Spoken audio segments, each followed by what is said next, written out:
So painfully for my sins, I've been here for 7 years. You must be clear about what you want to take from the experience. Yeah. Whether the relationship has been fantastic or has not, you do have a huge role to play in the success of your practice. Hi, welcome to In My Lawful Experience. My name is Sinako Lindazwe, and today I'm going to be answering all your burning questions relating to becoming an advocate and being an advocate. And with me, I have my beautiful sister and friend and lover, Gavo. How are you doing? I'm so good, so good. Thanks for having me, Snako. I really appreciate your time. It's a pleasure, and thank you for honoring the invite. I know it's a Sunday. Yeah. You are a busy counsel. You've got lots of things to do, but you still made time, to share this very important information with our viewers. Of course, you've been asking all these questions that I'm going to be posing to Gavo. And before we do that, Gavo, please tell our viewers, who are you? Where do you come from? How did you become who you are today? When was your call to the bar? That's amazing. It's a lot. It's a mouthful. Thanks again for having me. My name is Gavo, obviously. I am actually from Scandaf, Winterveld, family origin, and I really grew up trotting around South Africa, but of most significance and importance is Welkom, where I went to Welkom High and then tracked my way back to Johannesburg, where I studied at Wits, and then also did my master's there. My true call to the legal profession was truly an inspiration by my brother-in-law. He's a practitioner already in Johannesburg, and I just grew up in admiration of him and what he does. And I remember him taking me to court one day. I obviously passed out and slept because it was so boring. But I remember really feeling an urge to do exactly what it is that he was doing. Yeah. And that was my true calling to law. And I was an attorney before. Amazing. I did enjoy being an attorney, but I felt it was quite administrative and it didn't allow me contact with the black law. Yeah. And so I knew that my aspiration was certainly to come to the bar, and I quite liked the sound of my own voice. And so I thought I'd be doing a lot of talking, but now that I'm here, it has to do a lot with listening than it is talking. Definitely. But I've really enjoyed. I'm so happy actually you answered sort of that question, because as much as you don't want to go through it over and over again, it's so crazy and also amazing how everyone keeps asking the same question. What is the difference between being an advocate and an attorney? Yeah. And I'm happy you touched on it, but I just want you to delve in just a little bit. Slightly. What's the difference between an attorney and an advocate? Yeah, this question I get asked quite often, and I think the simplest way to describe it is to say, one is client-facing, and the other is litigation-facing. By litigation, I want to use perhaps a more simplistic language to say it's court-facing. Yeah. So it's the people that you'd ordinarily see stand up in court and argue a matter. And so once you have a problem, the first initiating step is that you'd want to speak to someone of a legal experience, and that's your first point of call is the person who's client-facing, and that would be your attorney. Who would go and address your matter. You'd have your first consultation. They would appreciate the nuance of your matter, appreciate what form of issue you are experiencing, and then set out in some detail the way forward. So that first point of call would be an attorney. Yeah. What then happens is, as your matter progresses and we see the need to litigate or to go to court, you then pass the baton between the attorney then to a counsel.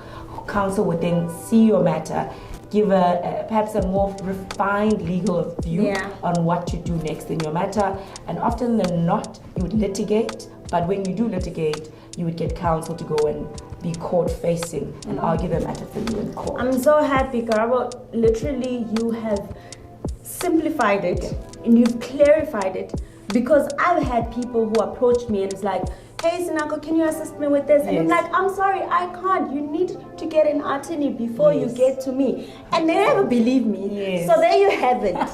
There you have it. I'm court-facing, and then there's someone else you need to approach before you get to me. 100%. And Gavo. Correct. Amazing. So Gavo, how long have you been doing this? How long have you been at the bar? Because I've known you for a while. When I got here, you were already here. And how long have you been doing this? So painfully for my sins, I've been here for 7 years. Really fantastic 7 years. In each year, I've learned something, and I've also gained a strain of grey hair. Yeah. But everything has been completely worth it. The 7 years has been an explosive experience of learning about the law, but also appreciating what it means to be counsel and understanding that we're actually running a business more than anything else. And so it's been really a phenomenal 7 years at the bar. Business, right? Yeah. She said business, guys. Ish! Yeah. Business. Cash flow. And it's not easy. It's not easy, but you've managed to create and sustain a practice for so long. Yeah. What are some of the tips that you have for someone who's starting, who's watching this? For me also, who's just started, what are the key things that I need to remember in this journey that will hold me down and ensure that I survive 7 years or even more at the bar? That's a fantastic question. I think the most important thing, if you remember nothing else that I said today, is to remember that your work, the quality of what you do, speaks before you do. And so you need to ensure that you are so well crafted in what you do that people cannot go anywhere without remembering to bring you back on board. So you must be so great at your craft that no one will ever want to do that particular area of law without you. And I think that's something small. It can start with, I must be so great at being someone who photocopies, that when they think of starting a new matter, they know they need to rope you in to the consult because they know you'll be diligent in your task. Or you'll be so great at interaction with clients that they will know that they would want to have you there. You must be so great at even the small nuanced things. I know often we complain and say things like, I came to the bar or I came to be an attorney and I realized I'm a glorified receptionist. I think the attitude there is to appreciate that everyone has a role to play at some point in their life. And so some of the greatest CEOs will tell you they are only great because they understand how the function of the company works. So if you want to know how to be the best advocate, you need to completely appreciate what it meant to straw ham through each single case authority for you to get that one principle that will win us the case. And so if you are to start anywhere, start by remembering that you must be absolutely great at whatever you do, no matter how small the task is. Profound, guys, profound. If you don't remember anything from this conversation, I definitely have taken that. The smallest things count. You showing up 100%. on time. It's a small thing, but it's a small thing that matters. That can be the difference whether you can, be briefed in the future or 100%. not, or whether you will be briefed in the future or not. 100%. It's amazing because oftentimes we take those things for granted. And a lot of people have been asking that, so I now apply to the bar and I get to the bar. What then? What are the first steps in making sure that people know me before I can even, be briefed again? What's the one thing that ensures I get into the brief? What steps does one take as someone who's new and just to sort of get into the zone, and how do they approach people? It's so interesting because so two things. The first is that by the nature of your profession, you're an eagle, so you fly solo completely. And so a lot of your strength comes from just being Musnak. And that is going to speak testament to you. But the question about how do you get people to know you is slightly more nuanced, because although you're a solo eagle and a solo practitioner, it is important for you to get people to know you. And so what I completely advocate for is to making the small efforts to ensure that your colleagues know you. I think that's the starting point. Walking around corridors, knocking on a door, saying to people, I'm Gavo, I just started out here, and these are my areas of interest. Do you mind having coffee with me one day? And I always say we underestimate the role of social media in today's age. I will tell you, my first intellectual property brief as a young black female at the bar came from Instagram. And it's because I put myself out there in a way that allows people to see me as a professional who lives a balanced life and also takes my work seriously. So beyond the classical traditional ways of knocking on people's door, writing articles, you must also create an environment in a social media world where you allow yourself to reach fillers that are broader than your traditional networks. Because our traditional networks are only going to take us so far. Definitely. There's so many other political reasons, structural reasons why you may not get the reach that you need.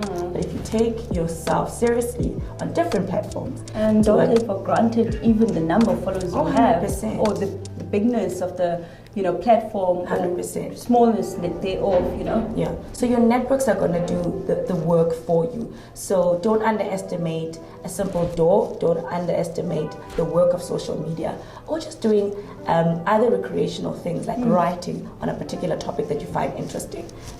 Be creative in how you ensure that the brand Gavo is advanced in the world, because that's exactly who you are. I love the 3 things you said. 3 key things. The brand. 100%. So you're a brand. Oh yeah.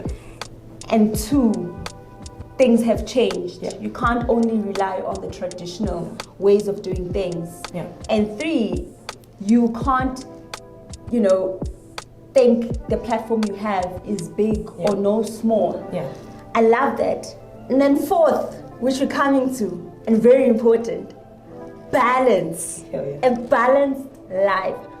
How do you even achieve a balanced life? Is it even a thing? Yeah. Because somebody who I've been watching, I know myself, I've been struggling to keep it balanced, because sometimes the work is so much. Yeah. And you just started, and then you're getting all these briefs, and you're finding it difficult to say no. Yeah. How do you do that? How do you sustain a balanced life? Is it even a thing? Is it even possible? Yeah, look, I don't think... Give me hope. It certainly gets hard as the years go. I'll certainly say that to you. But I think it is important. I think you need to start out your practice saying to yourself, this is the percentage of work I will take, and this is the percentage of my time that I will break out into rest. Yeah. I think you need to prioritize your rest. Yeah. And I'll tell you why, because the quality of your work only gets, I guess it gets more pronounced when you're working from a place of rest. Yeah.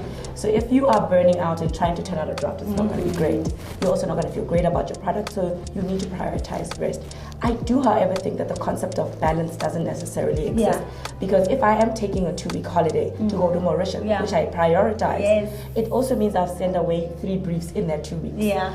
And that's okay, because if you see your value system as valuing yourself, your health, your spiritual well-being, your mental well-being, and then you prioritize your career in that order, you will see that more fruitfulness comes from me being a whole person, and then contributing to my profession in that wholesomeness.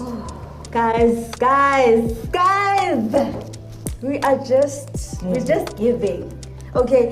Because another very important topic that you've just started is being a wholesome person.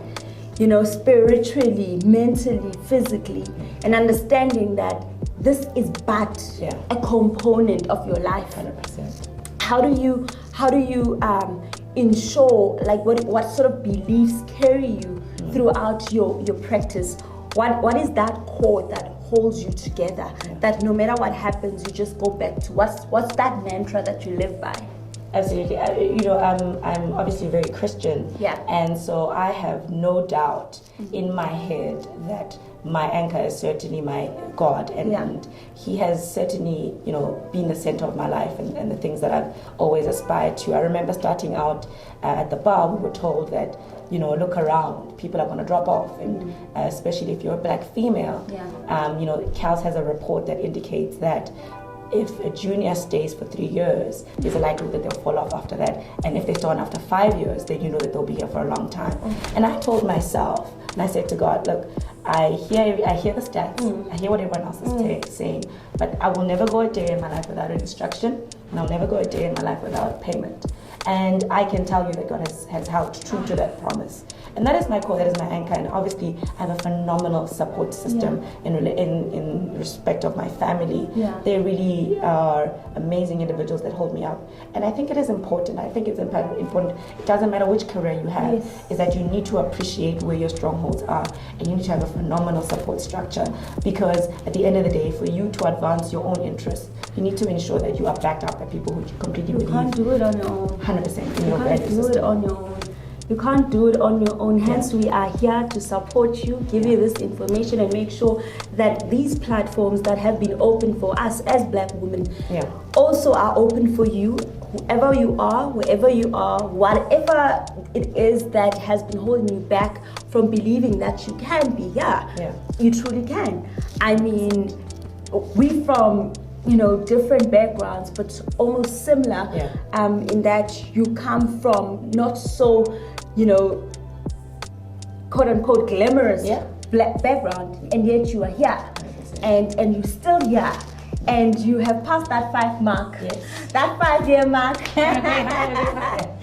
So what comes with passing the 5-year mark?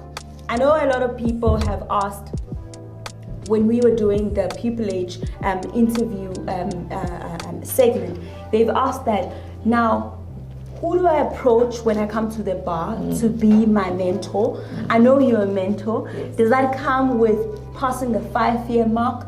And how did you, be trusted with such an important role? And just take us through that. What are the benefits of 5-year marks? I've actually learned to enjoy being a mentor. I think it's a huge responsibility, obviously. I think maybe let's start with what are the requirements. I think the bar requires you to be about 4 years or perhaps 5 years. And initially, I would advocate for you to seek for a mentor. So go on the website, find an individual whom you find has an interesting practice, you feel that you're more strongly about, that you would learn, because what I've seen about the mentorship program is that it's more of a learning experience. You want someone who will ensure that you are, we spoke earlier about feelers, about getting you known. You want to strategically align yourself with someone who will get you into rooms where you would have otherwise not have been invited to. So it's a strategic partnership, I would think, and think of that exactly as that. So look at an individual whose practice you admire, who you see yourself being able to connect with and learn from, and then 3, see it as a strategic alignment so that you can be invited into rooms that you'd otherwise not be invited to. So that's at a requirement level. And then what it then requires of a mentor and mentee is a closeness that I cannot describe. I mean, if you really want to take advantage of the year with your mentor, I would say open yourself up to a lot of learning, to a lot of adjustments, because at the end of the day, this human being is a person, and you're required to be in this person's space for a year. And I think for me, that was a huge adjustment. Even though I'm quite bubbly and open, it was quite a transition for me to appreciate inviting someone into your practice and inviting someone essentially into your life. Space, And so you do that gracefully as a mentee, in a way that I think myself and my mentee did very well, in a way that doesn't, encroach on someone's privacy, but also indicates a closeness to learning and intention to want to learn. Say to your mentor, what case is that? I saw new instructions have come. I've read the briefs, and these are my initiating thoughts. Be proactive in anything in life. And so that engagement really offers this sort of intimacy that is both professional but also great for your personal advancement. I love that you said it's first a strategic partnership, meaning somebody is giving and somebody is getting, but that someone also needs to give something. 100%. In order for any partnership to work, I assume both parties need to come together 100%. And say, we want this to work. So basically, you can't depend on your mentor to provide all the tools. And then you're just sitting there and be like, I'm here, give me the information. Like you said, when you get a brief, they need to go look into that brief and say, hey, I've read this. 100%. These are my thoughts. Am I right? Then you come in and then you sort of like shape them, 100%. Shape their thinking. And you talked about alignment as well. That means your core values are aligned, isn't it? But then appreciating that and appreciating the alignment and the kind of relationship this is, what would you say are the top 3 character or traits that a mentee should have when they come in. They're graceful, they're going to share your space, and of course we've heard that it's a strategic alignment. Yeah. But what other core 3 things should they have, or what kind of mentality should they bring to the table as this relationship starts? I think that's so important. That's a really great question. I think first is you must be clear about what you want to take from the experience. Yeah. So I'll give you a practical example. I'm coming in and I say, I'm coming into someone's practice. My mentor, Anthony Goss, who is absolutely amazing, is they call him the competition king. Yeah. So I went in and I said, I want to learn about competition law. Yeah. Here's what I bring to the table, but this is what I need from you. And I listed exactly what I needed from you. So I needed to first appreciate what is it I want from my mentor before expecting the world from my mentor, right? So one, you need to be clear about what your goal is. Second is that you must be absolutely humble about learning, because it may not come in the form that you want. You think right? will come as well. 100%. Yeah. So you must be completely prepared to learning in whatever world they wish to teach and be amenable. The third is I want to say is you must be absolutely adaptable. Yeah. Because such things change, and appreciate that being a mentee means sometimes I'm invited to a consult and sometimes I'm not. Doesn't mean that people in that consult don't want me there. Yeah. Could either mean there's a confidential issue that's been discussed and you can't be part of it, or generally we don't see a need to have a pupil in that discussion for whatever reason. So be completely adaptable. Sometimes a consultation comes in and it's an urgent instruction for tomorrow. You cannot sit back and say, oh no, well, the consultation is at 8 o'clock, I'm going to sleep. Let's get it. We're all trying our best. Yeah. Be completely flexible, be adaptable, and be able to initiate certain things, think out of the box, because this experience is for your good. And sometimes your mentor is not quite clear on what is it that I can do for you, but you are certain about your limitations. You can either say, Karabo, I can make it to that consult in Sandton. I'm driving from wherever you are, Soweto. Oh, I cannot. But tomorrow, I'll be the first one to have drafted the draft minute because I joined in virtually. Be adaptable. Filling in the gaps. Yeah. You're filling in the gaps. You're not waiting for things to happen. Yes. But you are also making sure things are happening for 100%. you. And this is my last question. I know you want some more, but we do have to close it. And we're going to close it on a high.